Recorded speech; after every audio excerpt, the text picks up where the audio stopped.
maa ngi leen di sant yéen ñëpp ci seen teewaay di sant yàlla bu baax d'abord parce que mbir mi bi mu xewee ak léegi vraiment yàlla may nañu ngëm-ngëm pour ñu maanaam ñu traité cas bi ak dal ak ngëm yàlla bu mat sëkk. donc ba tax na année bi yëpp kenn dégguñu fenn waxuñu fenn parce que amuñu sax lu ñuy wax parce que comme ni ma ko waxee ci nasaraan sànq rek ñun si suñu agenda li amoon solo mooy suñu xale yi am nañu gàllankoor gaañ-gaañ yi dog-dog yi ñu faj leen ba ñu wér maanaam ñu mën a delluwaat seen njàng voilà te loolu lañ def at bi yëpp kenn dégguñu fenn waxuñu fenn ba xale yi ñu gunge leen ba macha allah kenn ci ñoom Amady am na bagam Ousmane bi doon def première aussi jàll na dem terminal donc sant yàlla daal leneen li ma ci mën a dolli mooy sant autorité yi nga xam ne ñoom jàppale nañu xale yi bu baax ci seen wàllu wér-gu-yaram yóbbu nañ leen hôpital à Dakar faj leen kaaw Ousmane bi nga xam ne nécessité woon na sax pour ñu yóbbu ko pour ñu faj ko parce que médecin bi ki ko doon traité Dakar moo ko wax yóbbu nañ ko fi ñu ko waroon traité à Bordeaux pendant 10 jours 2 semaines faj nañ ko foofu ba mu ñëwaat mais li ñu seetlu après loolu yëpp après at mi parce que at mi at du dara bi ngeen may interviewé keroog bi mbir mi amee hôpital loolu laa wax man mënu ma soree ci gravité wu li daal xale yi parce que duma médecin gis naa rek sama doom tëdd bët bi mel na lu tuuru dara wër ko bon loolu laa mën wax Ousmane aussi gis naa mi ngi ci wetam kanam gi yooyu ñu bandage ko tout ça loolu laa gis mais bi ñu demee ba si biir gis nañ ne en dehors de problème yu ñu mën a wax problème bët ak kii problème bakkan weesu na loolu seen problème wér-gu-yaram weesu na loolu yëpp Ousmane ba léegi yaayam wax na ma ko keroog rek Ousmane xaaju guddi lay jóg fat du mën a noyyi day fat kii ñëpp ñëw wër ko ak yeneen si biir man sama doom koo xam ku ne fii nii bu ngeen génnee ne di ngeen gis jeunes yi footballeur bu xarañ la woon excentré droit la woon ku ko xam fii même ci yasu yi daan astafurlah ci nawetaan yi daan na si joué bu dul loolu aussi moom carrière physique moo ko intéressé ay militaire ak ay yooyu moo ko intéressé am donc loolu yëpp il faut que mu teg ko fi fële bokkutul ci milieu boobu moo ci monde boobu yàlla boolewu ko ci monde boobu simplement pour dire que ñun suñu doom yi leen dal ni métti na ba ci kanam yàlla ñun suñu gëm yàlla moo tax ñun muñ ko gunge leen ba macha allah tey man sama doom amul problème pour génn ci mbedd mi dem dox soxla mais ba tey gis naa ni moom changement yu bëree ci moom mën na def ay heure ci néeg bi du wax ak kenn dootul wax ak kenn loolu seetlu naa ko waxam bareetul kii dugg-duggam ak nit ñi bareetul et cetera ku extraverti la woon ma xamoon nu ñu koy waxee ci wolof mais maintenant c'est tout le contraire peut-être moo des en tout cas man li ma mën en tant que parent yaakaar naa ñu bare xam nañ ma fii ci affaire kii daal diine ak yooyu man daal benn kii laa am yàlla lu mu la teg boo ko nangul da ngay sonn moom chaque jour loolu laa koy wax ma ne ko yow yàlla teg na nit lu gën a garaaw lii nangu nañ ko te ñu ngi dox seen soxla yow bu la tegee lii sant ko mënoon na lu gën a garaaw lii mënoon na dal keroog mais yàlla lii la teg il faut nga nangu boo ko nangooyee rek day gën a yomb. parce que wax naa ko ne taxaw nañ ñu ngi jàng di dem waaye bien mais ñun seetlu nañ que des na moom laa doon nettali nii ci kaw Ousmane ak kaw Amady que nguur gi nga xam ne def na ci ay jéego bu leen mën a jàppale encore pour ñu gën a saytu seen wér-gu-yaram boo xam lu leen daal lan la ndax capable nañu aussi continuer ay njàng même affaire bourse yi na ngi wax bourse est-ce qu'il est capable de étudier man je ne sais même pas est-ce que wér-gu-yaramam may na ko sax mu pousser ay études yu sérieuses yooyu yëpp man xaw ma ko mais bu ñu ko jëlee en charge sur le plan médical et kii ko dañuy xam est-ce que amul gaañ-gaañ ay lésions médecine dafa yaatu est-ce que seen bopp yi amul benn problème est-ce que kii la capable sax am na bagam gaa est-ce que il est capable de faire des études sérieuses on ne sait même pas donc ñun li ñuy suñu bébé daal mooy état bi gën leen a jàppale ci seen wér-gu-yaram socialement aussi bu leen mën a jàppale pour ñu am carrière yi bu gën a yomb bu gën a ratax tubaab day wax ne discrimination positive am na ay situation yoo xam ne bu la dalee dañ lay defal situation discrimination positive maanaam duñ la boole ci sa yeneen naataango yi dañ leen beral loxo en quelque sorte loolu yëpp am na fi li ñuy laaj yomb na exactement loolu xam nga mbir mi bon ñun yéexuñu def ñu yenn kii saaga ñu kii guñu bon mais bu doon yenn dëkk yi la question boobu man mos naa ko posé sax parce que dama toogaaj autorité man leen mbir mi bu mu amee est-ce que yéen seen procureur bi autosaisir na est-ce que procureur ay citoyens ñu gaañ yu métti ci kaw tali bi est-ce que autosaisine na est-ce que enquête am na ci lii. mas naa ko laaj ay autorités yoo xam ne sama la ñu tudd fi mbir mi bi mu amee xale yi ñu gaañ leen ñu tëdd ci mbedd mi pour dara pour seen kaw est-ce que benn autorité judiciaire autosaisine na ci kaw xale bi est-ce que enquête am na. ñu ne oui bon cas bu mel ni cas bu grave bu amee rek auto nga yëg ko nga mën koo yëg am na enquête. non loolu laa la laaj comme li nga wax ni damay dëggal rek li nga wax suñu dëkk bi bon côté boobu moom boo ci kii ak yàlla bon dina xaw a sooxee daal man daal loolu. waaw pourquoi pas de toute façon je pense que ñun xale yi ñun suñu seen parents dañu taxaw ba fu ñu mën loolu je le dis solennellement xam nga man nitu jàmm laa ku ma xam nitu jàmm laa mais am na yoo xam ne samay droit xam naa samay droit am na yoo xam ne bu ñu ko gisul ci xale yi c'est pas des menaces ou quoi que ce soit mais toute la porte n'est jamais fermée dans la défense des intérêts de ces enfants là te li ñu war a def pour maanaam pour défendre intérêt wu xale yi bañuñ ci dara loolu aussi mën naa la ko wax bañuñ ci dara loolu benn waxtaan bi ñu amoon sax tey jii sax tey si suba ak benn xarit loolu lañ doon wax on peut pas comprendre que suñu réew mii opération de maintien de l'ordre rek nit di ci dee wala nit di ci jël ay gaañ-gaañ boo xam ne ay gaañ-gaañ à vie la loolu aussi il faut que ñu wax mas naa ko wax ci kanam ay autorités ma ne leen ay opération de maintien de l'ordre bu ñu terminé par des morts d'hommes wala ay gaañ-gaañ yoo xam ne nit ki à vie la ko yore loolu vraiment nañ ko wax nañ ko seedaal et puis je crois que mas naa ko wax ci sama interview boobu ne suñu force de l'ordre yi mais il faut que ñu gën leen tàggat parce que gën leen tàggat ba pare équipé leen parce que mënuma comprendre force de l'ordre buy xeex ak ay manifestants di yore les mêmes armes que les manifestants di sànnante ay xeer ak ay manifestants loolu gis nañu ko ci télé bi. en tout cas maintien de l'ordre boo xam ne ça termine par mort d'homme vraiment ou bien par des ay gaañ-gaañ yoo xam ne ay gaañ-gaañ la à vie vraiment loolu moom suñ réew mi handicap à vie il faut que ñu jël ko en charge keroog sax monsieur Ndaw mu ngeen di fàttaliku j'ai eu des propos prémonitoires parce que maa wax ne suñu xale yi dañ leen gaañ ñi ngi tëdd si suuf mais bu kon na nii boo moytuwul dinañ faat nit. ku leen ay lacrymogène lañ dal si seen bët. moo loolu ñoom.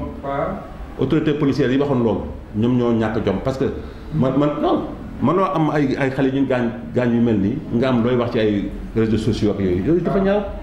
dafa ñaaw ñoom waroon nañu tal dana et puis parents yooyu au moment yooyu dañoo téye seen bopp dalu di kii yow ngay génn ci ay médias sociaux di wax donc pour dire simplement que ñun grenade lacrymogène moo leen dal ci bët boo déchiqueté seen bakkan seen kanam boo gis ku gis déchirure yooyu nga xam ne loolu ak lakk-lakk yépp ci biir bu ko defee dañu jël am na loo xam ne moom lañ wax si bu dee pays de droit la jarul sax ngay def yenn boo amee moom ça coule de source que autorité yi nga xam ne ñoo yore wàll boobu dañu def seen liggéey. maa leen di nuyu bisimilah rahmaani rahiim sant yàlla ba maa leen di nuyu di leen gërëm yéen fi teew yëpp léegi kaa xale yi daal métti woon na trop ñoom ñaari xale yi daal métti woon na ñoom Ousmane ak Ama métti woon na leen daloon moom métti woon na trop ñu doon ñaan daal ku leen mën a jàpp daanaka sax man li ma ciy wax Touré wax na lépp.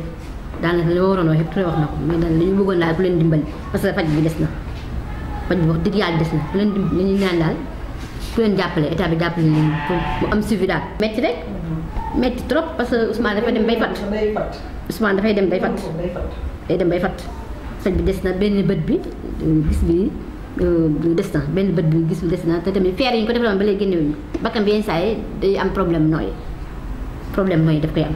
amul boobu léegi amul ba léegi dem na ñaari yoon principal rendez-vous mais nangu ñoo dindi feer yi dem na fi ñaari yoon rendez-vous principal mais nangu ñoo dindi feer yi joxaat ko benn rendez-vous sori nangu ñoo dindi feer yi ba léegi feer yi ba léegi bañu feer yi ñu ko feere woon ba léegi dindi ko pour ne passer daaw ba ren des arrêté nañ ko bu yàgg ñu jógee Bordeaux ba léegi faj bi arrêté nañ mu ngi am ay feebar ñaari fan ñett wala ñaari weer lu ne mu feebar bi mu doon dem rek di def ay cours léegi dem yenn saa yi def su jàngul su fekkee école amul mu dem def ay cours loolu la doon def faj moom des na parce que faj bi moom des na amatuñu pour faj ko faj bi moom dëgg yàlla des na moom ñu si mënoon jàppale moom ñoom ñu faj moom des na bëggoon ñu affaire bi am suivi ñu eggale faj bi dañoo jékki-jékki rek faj bi arrêté wax dëgg yàlla jàppale woon nañu jàppal fajol nañ leen wax dëgg yàlla mais léegi faj bi dafa arrêté dafa jékki-jékki rek arrêté. ñu boobu léegi ñu leen di déglu waaye déggaatuñu leen daal boobu ba léegi ñu leen di déglu mais déggaatuñu leen. ah ñoom ñu ngi doon jàppale yóbbu leen faj leen ñoom ñu ngi doon jàppale mais boobu ba léegi nag dafa arrêté. topp ñu woon loolu sax topp ñu woon loolu. topp ñu woon loolu 2 semaines. 2 semaines mais même bi mu demee boobu moom dañ ko waroon opéré mais mujjuñu ko opéré. dañ ne affaire bi wér na loolu la ñu wax. bañ ko boobu tamit waroon koo opéré mujjuñu ko opéré bañ ko xoolee dafa koy analyse dañ ne affaire bi wér na mu ñu si waat. ma différence tey parce que benn bët bi comme ñaari bët yi benn bët bi ni mu doon gis benn bët bi li muy gis benn bët du ko gis benn bët bi dafa am problème benn bët bi moo am problème benn bët bi li muy gis du leer benn bët bi du ko gis. su fekkee nii comme nii suy jàng nii day taal lampe bi taal portable la kii ma rek si kay bi jàng pour mu gën a leer xam nga moom grenade bi dafa moom ci biir lycée bi lañ ko fekk ci biir lycée bi moom fekk ñu ko ci biti de ci biir lycée bi lañ ko fekk ci guy bi lañ ko fekk foofu sànni ko lacrymogène mu xar bakkan bi laalaale bët bi ba ñuy tamit yëngatu ba ñoom yëngatu mu am ay problème bañ loolu kay suñ ko mën a am moo gën loolu suñ ko mënoon a am moo gën. mooy lan mooy yoon. mais de duñ def ñun defuñu yoon moom nañ ñu fajal xale yi rek ñun daal loolu lañ bëgg ñu topp mu am suivi ñu toppatoo xale yi lañ bëgg mais ay affaire yooyu moom kii wuñu si ñun ba mu commencé ba léegi demuñu si benn yoon. Bonjour mesdames et messieurs de la presse et surtout merci d'être venus à cette invitation. Donc je m'appelle Cheikhna Touré, père de l'élève Amady Touré qui a été victime de l'accident au cours de la grève de l'année dernière des élèves de Thiès. Et à mes côtés, Madame Daba Kamara, la mère de l'autre élève victime de cette grève, en l'occurrence Ousmane Mbaye. Donc, 1 an après ces événements, nous avons jugé nécessaire de nous adresser à l'opinion nationale et même internationale au sujet de ces enfants qui ont été victimes de bavures policières, pour ne pas se cacher les mots, et qui depuis lors ont fait du chemin avec l'aide de tous, des autorités du pays, des amis, des parents et toute la famille en général. Donc 1 an après, presque jour pour jour, on a quelques semaines, ces enfants sont debout et l'un d'entre eux, en l'occurrence Amady Touré, a pu faire son baccalauréat avec succès. Et son camarade Ousmane Mbaye, qui était élève en classe de première, passe également en classe de terminale. C'est dire donc que nous rendons grâce à Dieu qui nous a donné la foi et la force pour accompagner ces enfants afin de sortir de ce mauvais pas. Nous avons convoqué ce point de presse pour une raison d'abord très simple. Vous de la presse, vous savez que l'information a besoin de suivi. Une information, quand des faits importants se produisent, après un certain temps, il est important d'éclairer l'opinion sur l'évolution de ces faits. Ces enfants qui ont été grièvement blessés au cours de la grève de l'année dernière, et incident qui avait ému toute la population sénégalaise, qui avait soulevé une grande vague d'émotion et même d'indignation. Donc 1 an après, il était bon, nous avons jugé, nous parents, donc de nous adresser à nos amis, à nos parents, à l'opinion nationale en général, comme j'ai dit, pour leur dire que ces enfants, dont on craignait la fin des études, même la fin du parcours, sont debout. L'un d'entre eux a même eu son bac et l'autre est en passe de l'avoir, Inch'Allah, si tout va bien l'année prochaine. Mais pour autant, les problèmes demeurent, notamment les problèmes de santé, sérieux problèmes de santé qui demeurent, qui persistent. Voilà. Pour dire vrai, les autorités étatiques ont vraiment appuyé les enfants là au niveau de leur prise en charge sanitaire. D'abord, vous n'ignorez pas que les enfants étaient là à l'hôpital régional de Thiès. Et c'est sur décision de M. le Président de la République que M. le ministre des Forces armées de l'époque, M. Guy Saintine, avait pris sur lui de les évacuer sur l'hôpital principal. Et là, ils ont été traités jusqu'à leur sortie. Et avant leur sortie, un des médecins traitants avait suggéré que Ousmane Baye devait être évacué en France. Son état le nécessitait. Et effectivement, ça c'était au mois de juin. C'est seulement au mois de septembre qu'il a effectivement été évacué en France pour une intervention au niveau de son visage. Une intervention qui a duré, je crois, 10 jours, 2 semaines, et après il est rentré au pays. Donc je confirme que les autorités étatiques les ont accompagnés au niveau de la prise en charge médicale à ce niveau-là. Mais vous savez, et c'est peut-être un des objets aussi de cette réunion-là, lorsque vous m'aviez interviewé il y a 1 an de cela, j'avais dit que je mettais beaucoup de réserves par rapport à la gravité. Je crois que c'est M. Ndaoum qui m'a posé cette question-là, que je mettais beaucoup de réserves par rapport à la gravité de leur situation, parce que n'étant pas qualifié pour le faire.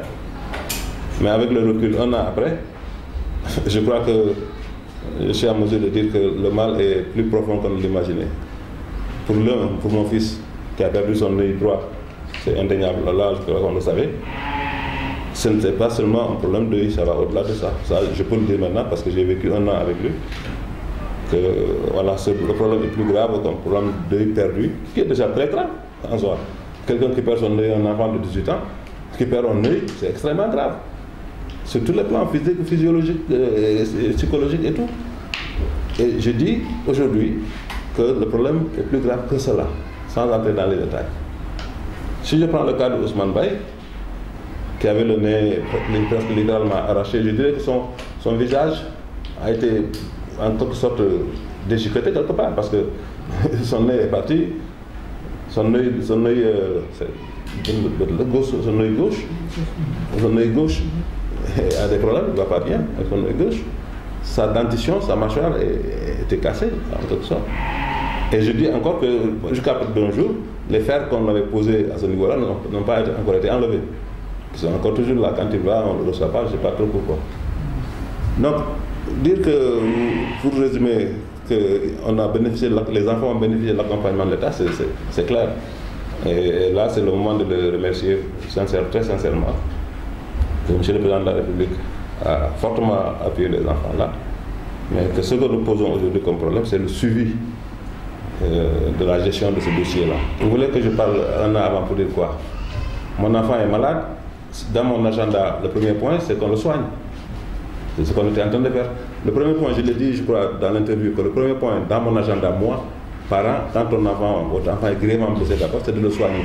Ce n'est pas autre chose. Et pour le soigner, ça prend du temps.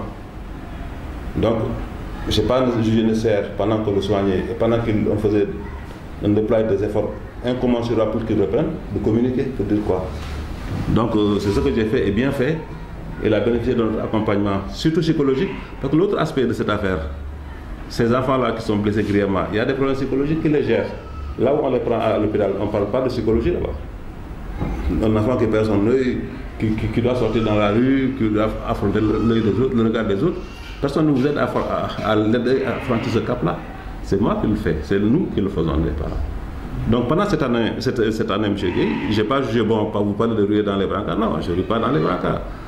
Je suis resté à ma place, j'ai gardé le silence qu'il fallait, parce que je n'avais rien à dire, sinon que de m'occuper de mon enfant.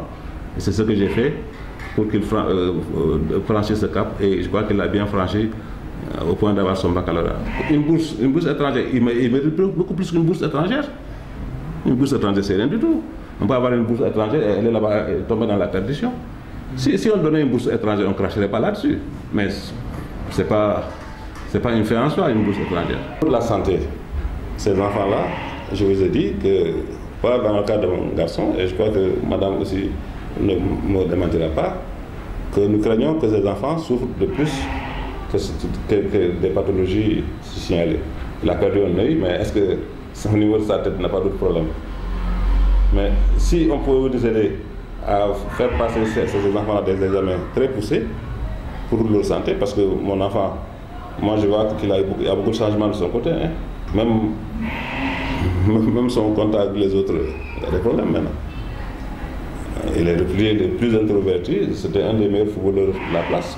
Quand vous sortirez, vous demandez aux enfants là ici, Amadi Touré, on dirait que c'est un exemplaire droit. Et que ce qu'il voulait comme carrière, d'ailleurs, c'est pas le football, mais une carrière plus physique, militaire et tout. Donc, ces enfants-là mériteraient d'être traités plus en profondeur au niveau de leur santé mentale. Physique d'abord, ensuite peut-être mentale même, je ne sais pas. Parce qu'un garçon qui tout d'un coup est dans son trou, en dépit de tous les efforts que nous avons déployés pour l'aider, je pense qu'il a besoin d'une prise en charge au niveau de la santé. Pour Ousmane, c'est pareil. Ousmane, en pleine nuit, sa mère m'a confié, elle va le dire en Wolof, il étouffe la nuit. Dans son sommeil, tout d'un coup, on entend comme des ronflements à répétition bloqués, avec la respiration bloquée, et il court à son secours pour voir qu'il s'est réveillé, il est debout sur son lit. Je ne peux pas entrer dans les détails des problèmes sanitaires, mais je sais que les problèmes sanitaires sont réels. Si on demande ce qu'on veut, on veut que ces enfants soient pris en charge sur le plan médical de façon plus poussée, de façon plus sérieuse. Et de notre côté, sur le plan social, il mérite d'être accompagné. Si c'est la bourse, c'est la bourse. Si on peut même le trouver mieux qu'une bourse, on est preneur. Hein. Je pense que la parenthèse est très ouverte. Hein. Voilà. Exactement. Vous faites bien de me poser cette question parce que, aussi bien monsieur l'inspecteur d'académie, monsieur le ministre de l'Éducation d'ailleurs, parce que c'est le pouvoir de monsieur l'inspecteur d'académie que nous avons écrit pour présenter le cas de ces enfants-là et pour solliciter une prise en charge de ces enfants-là. Cette correspondance existe, qui a été adressée à monsieur le ministre de l'Éducation nationale. Par ailleurs, nous avons saisi monsieur le préfet de Thiès pour que ce cas soit pris en charge de manière beaucoup plus administrative. Donc, l'année que nous avons eue nous a permis de peaufiner toutes ces questions-là et d'adresser les correspondances nécessaires à qui de droit pour que le cas de ces enfants-là soit pris en charge. Parce que ce qui leur est arrivé, je l'avais dit à l'époque, c'est de la responsabilité de l'État du Sénégal. Hein. Ça, je le dirai partout. Voilà. Donc j'ai écrit à qui de droit. Et même tout récemment, j'ai introduit d'autres demandes d'audience afin que nous soyons reçus pour que ces questions-là, la question de la suivi de ce dossier, de la gestion de ce dossier soit posée avec les autorités compétentes qui avaient pris en charge ce dossier. Il y a eu une évolution, les enfants sont debout, ils sont en train d'étudier, ils ont même fait des progrès au niveau de leurs études. Donc c'est le cas de nous recevoir pour que voilà, la question du suivi soit évoquée avec ces autorités-là. Moi, je n'ai pas encore parlé de bourse, c'est vous qui avez parlé de bourse. Attendez, si ces structures existent là, il faudrait qu'on leur passe de tels examens aussi. Ils n'ont pas, à ma connaissance, passé des examens approfondis au niveau de leur cerveau, de la tête. À ma connaissance, ils n'ont suivi. Il n'y a que les lésions dont ils souffraient qui ont été soignées. L'autre, son œil, qui était cerné très rapidement parce que éviscération, on a cousu, on a fait une prothèse, voilà. L'autre, c'est peut-être le nez qui était arraché, qui était déchiré à ce niveau-là et qui a été cousu, la mâchoire qui était cassée, les dents, etc. L'œil gauche qui avait problème et il y a eu une intervention, je crois, à l'étranger à ce sujet-là. Donc je ne prends pas le dos de la cuillère, je dis clairement que ces enfants ont besoin de subir des examens beaucoup plus poussés qu'ils l'ont fait jusqu'à présent. Je pense que c'est clair, j'ai été très clair. Pourquoi pas si nous, le fils de Mme Daba Kamara est orphelin de père, et sa maman n'est pas fonctionnaire à la retraite comme moi. Et moi, je suis fonctionnaire à la retraite. Donc, quiconque peut nous aider, mais je pense qu'il n'y a pas de refus. Hein, il n'y a pas de refus.